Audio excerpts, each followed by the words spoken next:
So this session is to cover all aspects of dating, including dating apps, arranging dates, addressing safety and consent, and hope that by the end of the session, you will have more confidence when it comes to dating, to have the right approach, to have the communication tools.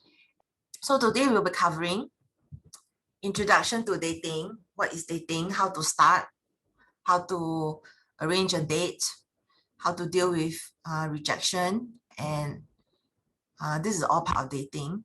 How to read the signs, how to get better at reading body language, safety and consent, how to behave on the date. Okay, so these are just some dating 101. Okay, so before the date, before you want to go on a date, of course, you need to find somebody that you can go on a date with. And I think a lot of people get anxious and really think too much about going on the date. So when I was younger, I was very curious about what actually is a date. So I looked it up on the dictionary, and it says a date is a meeting of two people. So essentially, it's just both of you agree to meet, that's all. So technically, the date, right, doesn't matter whether it's boy or girl or boy and boy or what, because according to the dictionary, it's a arranged meeting. Both of you agree to meet at a certain date at a certain time. That's all. So you can say it's also an appointment. You can treat your date the way you treat your friend, maybe with some considerations, like you have to be more mindful. You are with somebody who is a boy or a girl, you may have to be a bit more mindful, but essentially the way you talk to your date will be very, very similar to the way you would talk to a friend. Ultimately, the goal is to just have fun, to get to know each other more, to see if you all have the enough commonality to want to continue to agree to see each other again. So the first date is actually just to see if you want to continue to see each other. It is not you are getting ready to get married, or, don't think too much, don't think too far. So before the date, yes, you want to think about, where can I meet this person that I want to go on a date with? You can meet the person through your family. Maybe your family members will say, hey, you should meet this person. You should go out with this person. It could be your friends. Okay, it could be this person is your friend, or you meet this friend, this person, your date, through your friends. It could be through social events.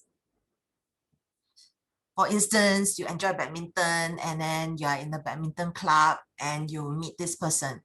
So it could be through activities that you already enjoy, chess, tennis, anything that involves people coming together. There are so many ways you can meet people nowadays that is actually free. Okay, so of course, friends, family, social events can be free. So let's say another example of social event. Now, because of COVID, there are some events that are free, like free talks. They have like virtual tour of Japan to see cherry blossoms together, for instance. Some of these things are free. So all you need to do is just sign up and show up on time, like what y'all did today. So this would be considered social events. Even though it's virtual at the moment, it is still a social event. So there are ways you can get access to these events. You can go to Meetup. Meetup is a platform. You can actually open an account for free. You can open an account for free, and you can just join the different groups. Different groups will have different rules, and some of them are free, some of them are paid. You just look for the ones that is in your budget. So there's Meetup. Facebook, there's a lot of Facebook groups. You can also look into them. There's even Facebook groups that only publish events, and then there are Facebook groups that are very specialized. For instance, COVID announcements. Everybody interested in COVID will join that group. It could be dating. Everybody interested in dating will join that group. So there are many groups depending on your interest. You can just key in the keyword, example tennis, and the groups will pop up. So definitely, if you are looking to date someone, hopefully the person is in Singapore, not overseas, not have a long distance relationship. As you know, we do have to be concerned about scammers. Okay, so then the next one is dating apps. So there are apps that you can download onto your phone, and there are also some apps that you can access through your computer. OkCupid is one of them. You can actually access it through your computer as well. And there is Bumble, there is Tinder, there is Coffee Meets Bagel. I think these are the most popular ones. Okay, most of them do discriminate. They discriminate. They discriminate men and women. Women will have all the privileges, free access. Men will have limited access. So even though it's limited, it doesn't mean that you cannot use the app. It's just a bit more troublesome. It's just a bit more troublesome. Maybe you have limited matches, things like that. So be a bit more mindful about that, especially with these dating apps. You can very easily end up paying for things, and so you want to be mindful. Like if you are not ready to pay, or you don't want to pay, or you don't want to end up paying and paying and paying, then please don't do that. Just pace yourself and take it slow. You will still have the matches. It's just that it won't be like very quick. Yeah. So nowadays, I think most of us may have heard, you swipe right to say you like this person, and you swipe left to say you don't like this person. So a lot of times it has to do with attraction, whether you are attracted to this person, whether you want to talk to this person, then you just swipe. So most of these apps nowadays is using the same swiping method because it's better to just like do the same thing. So everyone is just doing the same thing, pretty much swipe right or swipe left to say you like this person. So once you have a match, okay, be very mindful to ask questions like, where is this person? Is this person in Singapore? Because if this person is not in Singapore, then you end up chatting and chatting and chatting, and then you don't know whether this person is even a real person, because anybody can just take a photo and post and pretend to be somebody else. I think we all know that. So you start off by, after the match, you ask the person, is the person in Singapore? And what does the person do? What is the person looking for? Because some people are looking for casual dating. Some people are not ready to date. Some people are just looking for a friend to chat with. So if you are not looking for that, you don't want to end up being virtual pen pals, then be very mindful that you need to make sure that the person is actually also wanting the same things as you. And be very careful, of course. I think we all know this. Be very careful of people asking for money, okay? Saying that they are stuck at customs, okay? They got sick, they don't do this kind of thing. Okay, be very careful. Anybody that tries to come on too strong too quickly, it is a sign that they just want to speed things up, because they are really just after the money. And be careful of people playing with your mind. For instance, you didn't say something, but they claim that you said something, okay? And suddenly they are very fierce. Be very careful of this kind of people, because this is a sign of them testing whether you are a compliant person. Yes. So there are some fears involved when it comes to dating. I think the ultimate is you want to make sure you are safe and you don't end up giving people money. And when you do meet the person for the first date, which is what we are coming to, when you meet someone on the first date, make sure you meet them in a public place, okay? Public place, and make sure it's a casual date. Casual, okay? Casual as in it's not too serious. It's not like lunch or dinner, then you have to pay a lot of money. A lot of times for a first date, I would just suggest a coffee date, a tea date, So even if I pay for my own coffee or I pay for their coffee, it's not going to be a lot of money. And also because it's a coffee date, so you don't have to feel that you need to be there for a very, very long time, half an hour or 1 hour or 2 hours. As long as you finish your coffee, you can say, okay, it's nice to meet you. Let's set up another time to meet. I didn't plan to meet for so long, so I have to go. So you just keep it quick, casual, and short, quick, casual, and short. Just keep the first time you meet the person short and casual, because this is just a time to see whether you all can even have a conversation in the first place, because you start off being strangers. So you have a casual conversation. So I feel that it's not a good idea to end up having like lunch and dinner. Even though it's a nice thing to do, you don't want to be also concerned about the money aspect. So just a casual thing at a public place, two people getting to know each other. That's what it is. It's nothing too serious. So over here, we have the relationship escalator, and I'm going to go through each one of them very quickly. However, you can see a relationship escalator is basically a progression.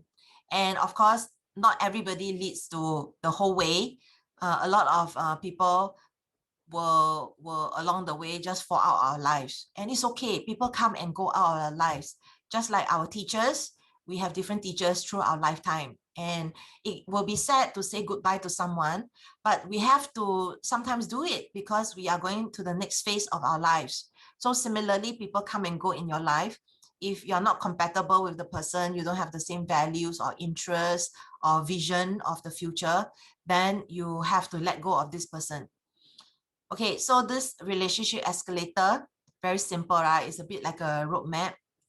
You meet someone, you like the person, say you meet the person on Tinder, or you meet the person on Bumble, you meet the person at a coffee shop, you were shopping, you saw this lady, you went to talk to this person, ask for the number. So then you get the number, you call the person and say, hey, would you like to go on a date? Hey, would you like to join me for a coffee or a movie? Hey, would you like to do a Zoom call with me? So a Zoom call is still calling, is still part of the getting to know each other, right? So a lot of people start off like that, phone calls or video calls, and then going on date. So eventually you like each other, then you can say, hey, actually, what are we doing? Are we actually friends, or are we, is there something else that we can start to explore? So you start to ask each other, like, where are we? Where are we in terms of like, do you feel the same way as me? Before you talk about declaring and becoming a couple. So that's the next stage. You actually feel that you have the permission to call each other boyfriend, girlfriend. And then the next stage is commitment, that you see yourselves actually having a life together, not just dating, not just still getting to know each other. Some people are in this phase of dating, can be 1 year, can be 2 years, can be 6 months, can be 5 years, 10 years even. Yes, so there are people who date for a very, very long time. And at some point in the dating, they do talk about where is this going, and then they can talk about, are they ready to like really maybe be engaged, to announce to everybody that this is the one that I plan to marry. So that's the whole point of engagement. And then they might plan to start to merge their lives together. How do we start to spend more time with each other? Do we move in together? And then formalizing could include getting married, and then legacy could include planning for the future. It could be having kids. It could be adopting. It could be fostering kids, for instance, if they don't want to have kids. So it's part of like maybe helping the society, but also it can be other ways of leaving a legacy, like doing charity work together to create a life and a future together. So this is kind of the relationship escalator, but it's not linear, it's not straight. Some people do at some point, they break out or they come back together. Some people date this person for a few years, then date another person. So it is entirely possible that it doesn't go all the way. Some people is smoother than others, but it really doesn't matter. And I think at each stage of the relationship, whichever relationship you are in, it's really important that the relationship in some way is enjoyable, is happy, and supports you to be a better person. You don't want to be with somebody who is telling you bad things about you and making you feel bad. Okay, so during a date, what happens? So you meet someone, before the date, you meet someone, you're interested in this person, you ask the person out, hey, can we go for coffee? Can we get to know each other? Can we go for a movie? Would you like to go for a walk at McRitchie? Things like that. So during the date, okay, you may end up flirting the person, like, hey, you have very nice eyes. Okay, so that's part of flirting. Going on dates, if desired, physical contact, hugging, kissing, holding hands. So before you touch someone, and I will talk more about it, it's really important to get permission to touch the person.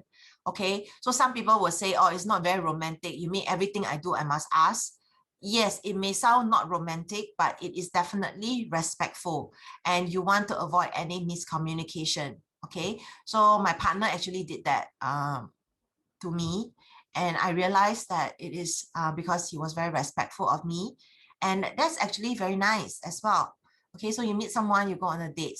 So dates can include slowly, as you get to know each other, you also join and meet their friends.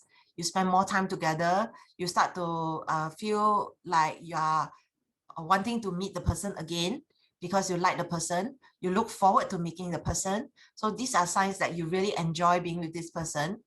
You start to have what they call butterfly feelings in your stomach. You think of the person, you feel very happy. So these are signs that you are having what they call falling in love. So defining a relationship mentioned is when you're both established that you love each other. Being a couple is when you're adopting your lives to accommodate each other on an ongoing basis. Changing your schedule so that you can see each other more. Okay, commitment, planning for a long-term future, merging your lives, moving in, living together, sharing a home, finances, being engaged. So formalizing the relationship. A lot of times is getting married legally and having kids, then the legacy, buying a house, raising kids. Okay, so all the things that I mentioned just now. So this is just all each of the steps just type out. So that's the relationship calendar. So when you're on a date, how to start a conversation. First of all, there are some grooming things to think about. You do want to be yourself as much as possible because you don't want to be fake, right? You want the person to accept you. You show off your personality, your humor, you be yourself, okay? It doesn't have to be like you become like a fake person or fake voice. Be yourself. It is really about making friends. And even if it doesn't go any further, it is okay because you all still can stay friends. So some basics are like dress nicely, have good hygiene. You don't brush your teeth, have good table manners. Don't leave your food all over the table. If you can, like open the door for the person to go through the door. Wait for your partner to be seated. Pull out the chair, for instance. Or at least just make sure, you know, that they get in and out of the restaurant or in and out of the car properly. So you don't just sit there awkwardly, right? So you want to get to know the person, you ask the person very simple questions. What are your hobbies? How was your day?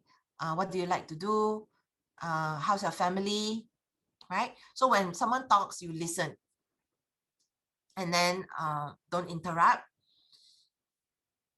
So you speak when there's a natural pause in the relationship. Yeah, and don't bombard them with like one question after another. You know, it is also very annoying. So let it be organic, and let it kind of flow. Let it like, okay, this person said this, then the next natural question will be this. So it's a conversation. It's not an interrogation. Okay, so say goodbye, and then don't be so needy on the follow up. Just ask them, you know, hey, I really had fun yesterday. Would you like to go out again? So you can follow up. So how to arrange for a date? Okay, so how are you both going to get there? Is it convenient? Is it far? For each of you. Say the person live in one end of Singapore, you live in the other end. Maybe you'll meet somewhere in the middle. Okay, or if you don't mind, then you go and meet the person closer to where they are staying or they are working. So you do need to agree on a place to meet, how much it will cost. That's why I don't want to go for expensive places the first time I meet someone. Okay, so is the place that we are going affordable, because I don't want to not be able to afford it. I don't want to worry about it. So I suggest like meeting in the coffee shop, or you can schedule a shorter activity like after the coffee shop, go for a walk, or instead like let's hang out at whichever mall that doesn't have the virus. You can say, hey, let's go window shopping, or let's walk around the mall, something like that. So options for quieter place or place to retreat, take a break during your social activity. So if everything is going well and you all want to have an extended date, you want to have a longer date, you can actually say, oh, after this coffee, would you like to go for a walk around the mall or something? So you can do that. You can actually suggest if you're having a good time, you want to have a longer date. So that's why I say, like, start off in your head, like planning a short date, but in the back of your head, you have other options. Yeah. So when you want to go on a date, you may want to disclose to the person your diagnosis, your disability. And it may not feel nice if they reject you, but it's better for them to know early, and rather than they get angry with you for not telling them. So you can, these are just some possible scripts, okay? You can say, I'm on the autism spectrum, so it may impact how I feel and interact with you when we go on dates. So noisy, crowded places are unpleasant for me. Would you mind if we have dinner at my place, or maybe some other place that is quiet? Okay, like, would you mind if we have a picnic at the park instead? Okay. You may also say, because I am autistic, I may have difficulty expressing myself if I'm overwhelmed. Or you may say, I'm autistic. I may need more time to express myself, especially when I'm overwhelmed. So basically, you need to have in your mind very clear script that you can explain to people about yourself, whether you have you have autism, or you have some other disability like physical disability.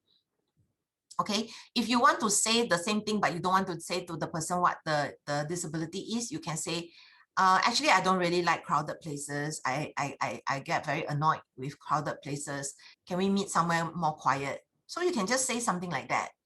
Because if you already know what you like and what you don't like, then you just need to state it. And it's up to the person whether they agree or disagree. That's all. Okay, so what if you have a very bad reaction to your diagnosis? What if you have a very bad response to you saying that you don't like crowded places? Okay, and then the person make fun of you. Okay, anybody who make fun of you, who try to shame you, try to blame you, okay, ignores your needs. Okay, this kind of people is not nice people. So in some way, you disclosing your disability can reveal the true color of this person. So do you want to know the true color of the person early or late? So in some way, you can think positively or negatively by disclosing your disability and the person is not accepting, then it is actually frees you up to move on to the next person. It frees you up to go and date somebody else who can accept you. It frees you up to date someone else who is of a better character, who is not so superficial, who is more patient. So it is really important to not blame yourself if the person reject you. You are who you are. It's more important to find somebody who can accept and love you the way you are. Okay, so don't end up being in an abusive relationship where the person is bullying you and making you feel bad. Okay, being controlling. You don't want that. Eye contact. So as you know, if someone is talking and you're not looking at them, it can sometimes make them feel that you're not listening to them or you're not interested in them. So eye contact can be challenging for most people. Okay, so you can explain to your date. If you see that they are bothered by it, you can say, I'm sorry, but I just want to let you know something. It's not easy for me to make eye contact. So I want you to know I am listening to you. I'm just not looking at you because it's difficult for me to make eye contact. So you can say something like that to explain yourself. You can also think about when you want to share this information. Do you want to share this with them on the date when they look uncomfortable? I think that would be a good time. Or you want to tell them before you go on the date so that they are already prepared. So after the date, hopefully you'll have a good time. And it's okay to share how you feel. Oh, I'm really attracted to you. I really like you. I can really see a future for us together. So it takes time to work through your feelings. So some maybe you feel more interested than the other person. They may need some time. And it's also okay if they don't like you back. Okay, you need to respect their wishes and boundaries. You need to understand that you know, not everybody is for you, not everybody is for everybody. We are all individuals, we are all different. So if they don't want to spend time with you, it's okay. You don't have to keep trying. You have to keep trying, because then it becomes very annoying. You don't want to end up being a nuisance or a pest. You don't want them to accuse you of harassing them. Okay, definitely you don't want them to accuse you of harassing them and then going to the police. You definitely don't want this kind of thing. So one time is enough. Okay, if they say they're not interested, just move on. Just move on.